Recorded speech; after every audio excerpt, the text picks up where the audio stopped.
Hello out there, YouTube. What's going on, guys? It is D Dunn here, the most chill COD player. Today, per a request from a subscriber, we're going to be doing my best class setup videos.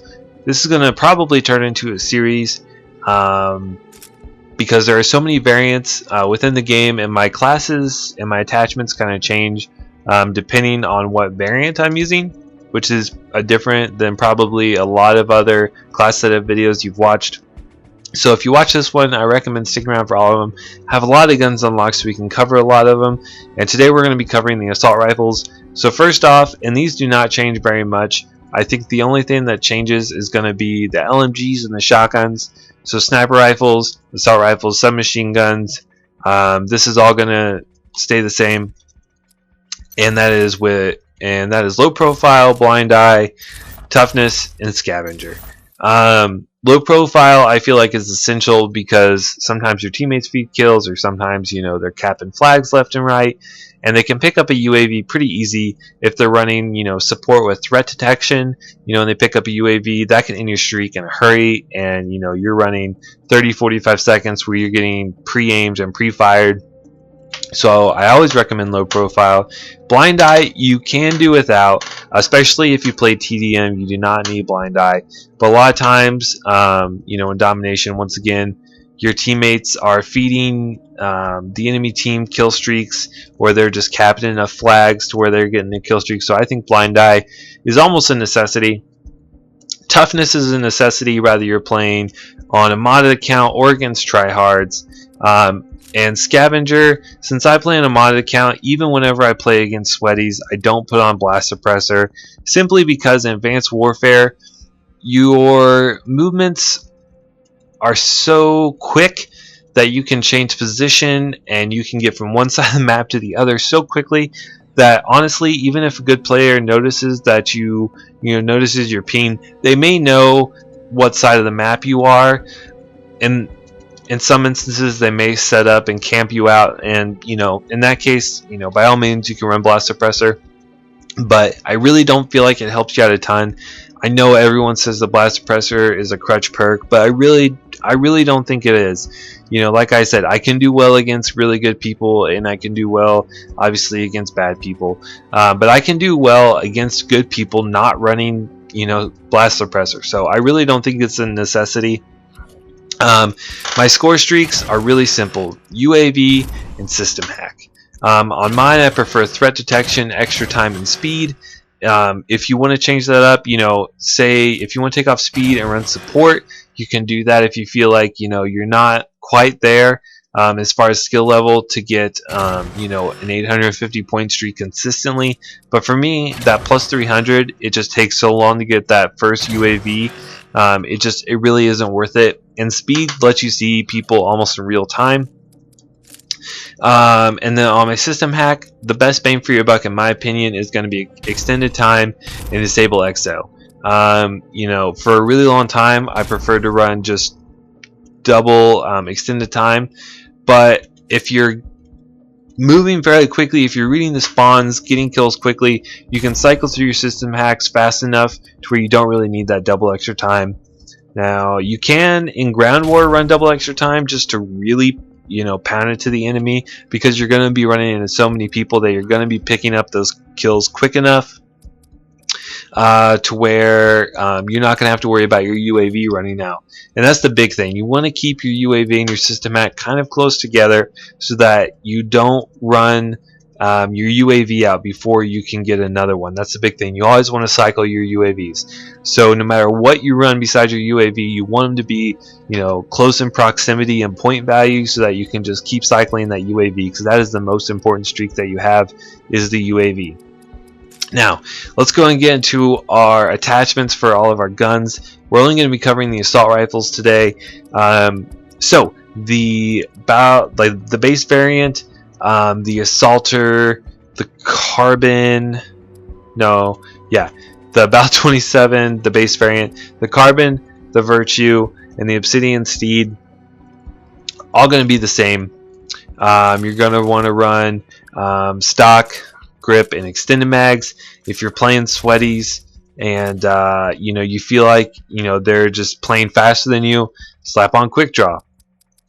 It's going to help you out a lot. You may lose some gunfights because you're going to, you know, run out of ammo, but that's going to happen. And, you know, if you can't win that first gunfight to get in the second because you're too slow on the draw because you're not running quick draw, then extended mags isn't going to help you anyway. So just run quick draw, grip, and extended mags.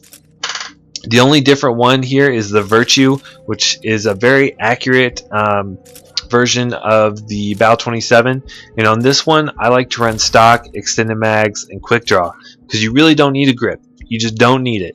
So don't even bother. If you really want to run a grip to make it the most accurate it can be, by all means go for it, but I really don't think you need it. And that's the Bal 27. The AK-12, pretty much the same thing. Now here's the thing. The AK-12 Wrecker, which looks like it would be a really solid gun. Same with the Bleeder. I really feel like these two guns just aren't worth your time, because the Bleeder you have to play so defensively because it's so bad up close that I wouldn't recommend it except for maybe on Instinct or maybe Defender. Those are probably the only two maps I'd run this gun on, and even still I really don't feel like it's good enough in most situations.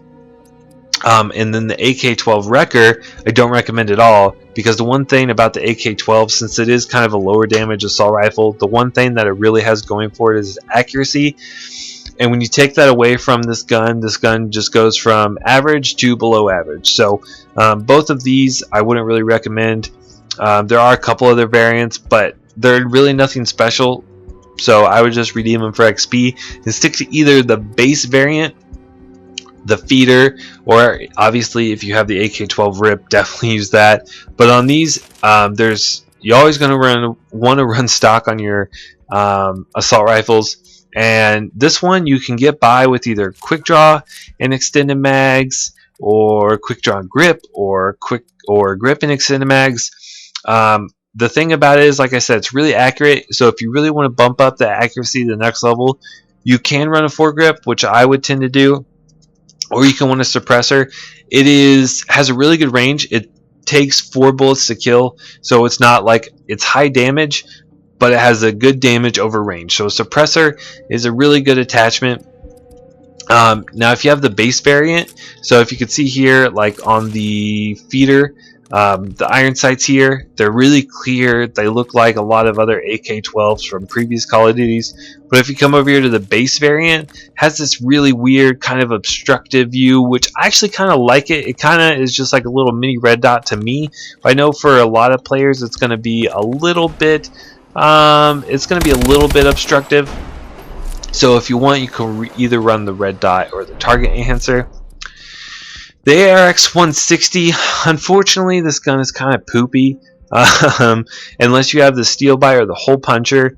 On either one of these, I prefer to run the stock, the grip, and the red dot. Now, if you feel comfortable that you can be just as accurate without the red dot, then slap on quick draw.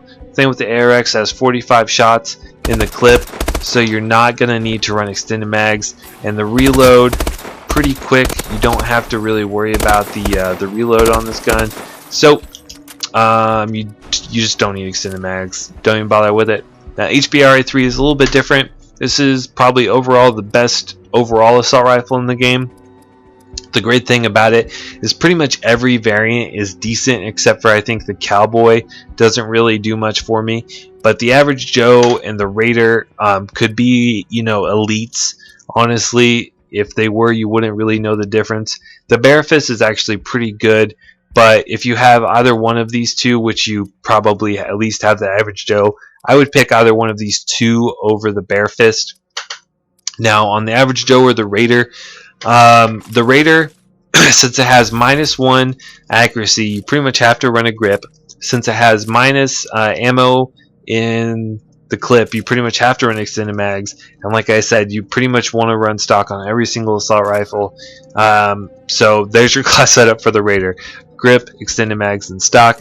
Now with the Average Joe, since you don't have those penalties like you do with the Raider, you can run, once again, you're going to want to run stock, but if you don't like the iron sights, you can do red dot. If you feel like you can compensate for the recoil, you don't need to run grip. It's good with a suppressor, it's good with quick draw, it's good with extended mags. You can really run almost any attachment on this gun and it's not going to be a bad setup.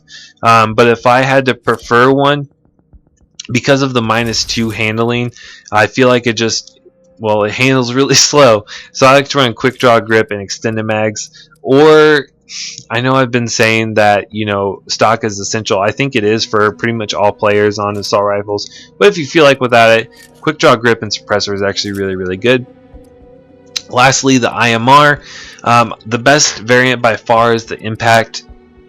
The Thunder Tusk competes with it, but it just lacks so much damage, in my opinion, that the Impact with that +1 damage is really going to be the way to go. You can one burst people quite frequently, so red dot, grip, and stock is the way to go for me. Same with the ARX. If you feel like you can do fine with the iron sights and run quick draw, grip, and stock, but you don't really need extended mags on it at all, because the reload is so quick that you don't really need to worry about it. And lastly, the MK14. I don't really know which is the best variant because this gun just sucks. The great thing about it is that it is a 3-shot kill at any range, no matter what, with or without a suppressor. So my preferred class setup would be red dot, grip, and stock. You know, but since you're probably going to want to play fairly defensively with this gun, quick draw would be an acceptable option for stock, just so you can kind of maintain your accuracy. You don't have to worry about that whole left to right strafe. But either target enhancer or red dot, you don't need a grip. So suppressor, I feel like, is a free attachment, just because, like I said, it's going to be 3-shot no matter what.